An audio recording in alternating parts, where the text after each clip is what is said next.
it's Emily with Miss Anita's Crafts, and it's been a little while since I've done a faux stained glass painting, so I thought I'd do one today. I've already got my sketch, and you can clearly see what I'm going to be doing on this one for my design. So I've already got the flamingo design sort of sketched out, and so what I want is to have a nice variety of colors, and I always try to think about things that where the whatever image is in the front is going to contrast nicely with the background. So we're going to have our pink and red flamingo up front with some little bit of blue back here for some water. These are going to be some rocks, which are going to be like a tan color. I'm going to leave the background clear. I'm not going to do anything there, and then we'll have a little space to do some greens on the little bit of a palm tree that's hanging down there. So this painting is going to be cool because it's going to let us do a whole bunch of different colors. I chose the flamingo because we're here in Florida, and the flamingo seems to be like the symbol of Florida. You see it on all kinds of stuff, and you see it on all these decorations. But interestingly enough, I've never met a person who's actually seen a flamingo in the wild. So I've only seen them in captivity. I've only seen them at Busch Gardens or the zoo. So we're going to do a flamingo on our painting. Before I start, one thing you can do is go over all your lines with a Sharpie. If you want to, just make sure that your paper doesn't move around. So I just have a piece of paper with the sketch on it, and then a piece of glass, a little glass panel, which I'll move around a little bit for you so you can see it wiggling there. This little glass panel, which fits nicely right over 8.5 by 11 paper, and that's just resting right on top. And I don't plan to move it around, but I do need to do an outline. Now this part can be done with liquid lead if you like to use something like that, but I like to use puffy paint. This is just the 3D t-shirt paint, so this is what I use, and you could use these in different colors, so that's what's kind of cool about it, because a liquid lead is only available in that dark gray charcoal color, but with puffy paint you can do all kinds of different things with it. Now I'm just going to use the classic black to outline this. I want a nice thick outline, and I always say it's kind of like building a wall for us to be able to flood our color within those different little sections. So I'll go ahead and start squeezing this and applying it onto the sketched out part of the glass panel.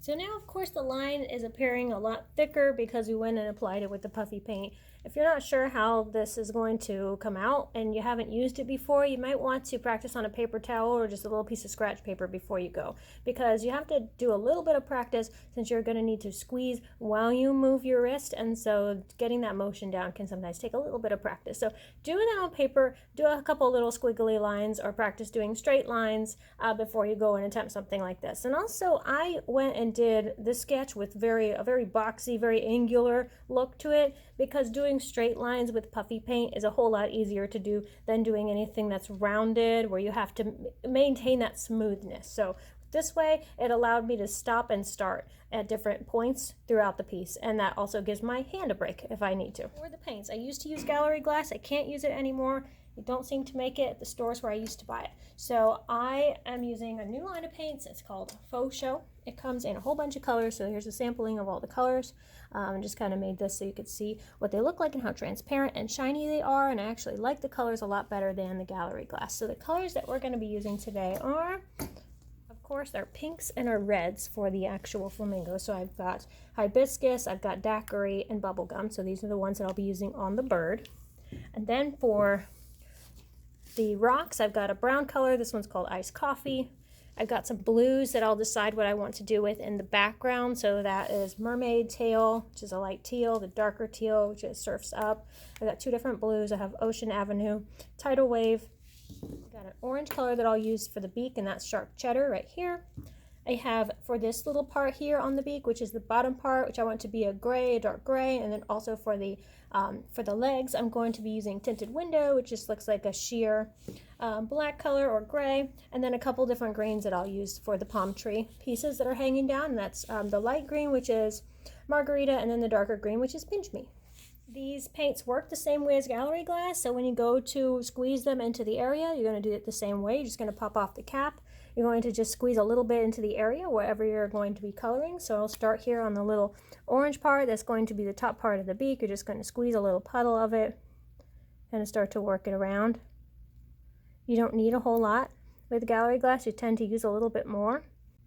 Gallery glass is a little bit thicker, so it tends to pile a little bit higher, where this is a little more thin, so it'll sort of just flatten out right where you need it to be. And it also has a lot less bubbles, so that's as much as I need to put there. I'll put that aside because I'm done with this one. I always want to cap them right away when you're done with them so they don't get that little dried part at the top. Do the other parts that I want to be this tinted window color, so I'll go and do that now.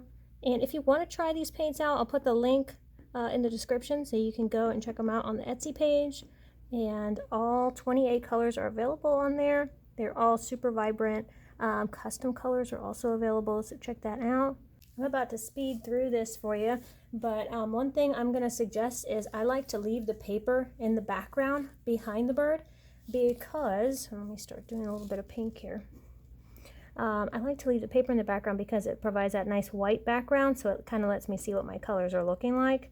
And lets me know, if I want to add anything else, if I want to mix in another color, or if it's as bright as I want it to be. So I just like to leave that white in the background and then just let it dry that way. Of course, I'm not going to do this whole bird with all one color. I'm going to mix it up a little bit, and that's the beauty of having the different little segments because it allows you to do that.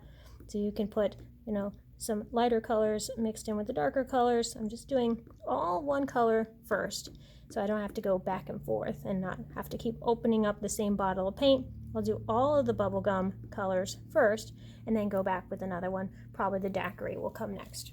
And then I'll just speed through this so you can kind of see how I do it and how I fill in the area. But you get the idea pretty much the same way as you would with the gallery glass, only it is a lot easier to use because the paint is smoother, doesn't get that chunky look, and again, you can already tell there's way less bubbles.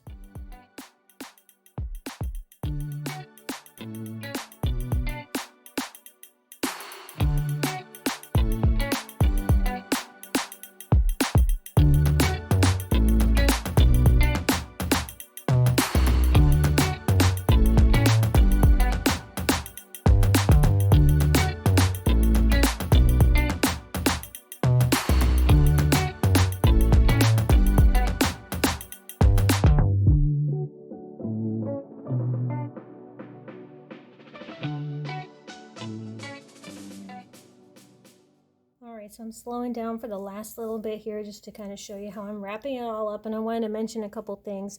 You might have noticed as I'm going around, I'm avoiding the very edge. I'm not going all the way up to the side of the glass panel because, for one, I'm going to put this back in a frame once it's dry, so that part isn't going to be shown anyways, but I also don't really want to drip over the side or make a mess on my little work surface here. So not that it's all that drippy, it's not going to go sliding off everywhere, but just in case I don't want to get too close. So that's why you see me kind of avoiding the very edge of it. And I did the same thing with the puffy paint because I didn't want any spillage. So I just go and do this last little bit. I kind of have a method here where I'm squeezing from up high. I'm not really touching. This way it avoids going through that wet puffy paint because if you notice, I didn't let it dry first. This stuff kind of takes, if you were to let the puffy paint dry, it would take about a day, and then for the rest of this to dry, it takes about another day. So you really want to do something a little faster, you could just do it from up high like I'm doing. I'm not dragging through the paint like you kind of would have to do with the gallery glass, otherwise it piles way too high and you have a big mess. So I'm kind of doing from up high where I'm just about a ½ inch above where I need to be. I'm squeezing, letting the paint sort of fall there. I'm able to eyeball it a little bit better that way too, and I'm avoiding dragging the black into my color. So once it's touching the edge, you can already sort of start to see it flood the area, but just to help it along, I'll just drop a little bit of a scribble in there and then let gravity do the rest. So it's just all falling into place. Really cute like this, and it will kind of give you an idea if I can lift it up off the paper to show you how it's going to look with the transparent background. Now remember, this background area is not going to be white unless you hang it up against a white wall, but something like this is nice against a window, so that would just be clear. So if I lift it up a little bit, just kind of trying to keep it level, kind of show you the transparency of it and get that paper out of the way. And even without it being dry, you can already tell it's got a nice shine to it. They will dry a little bit more transparent than what you're seeing right now. That's just the nature of the paint. But it's a nice combination of all these different colors, not too much of one, not too much of another, and we were able to use a nice variety of the colors also. So this one came out really cute.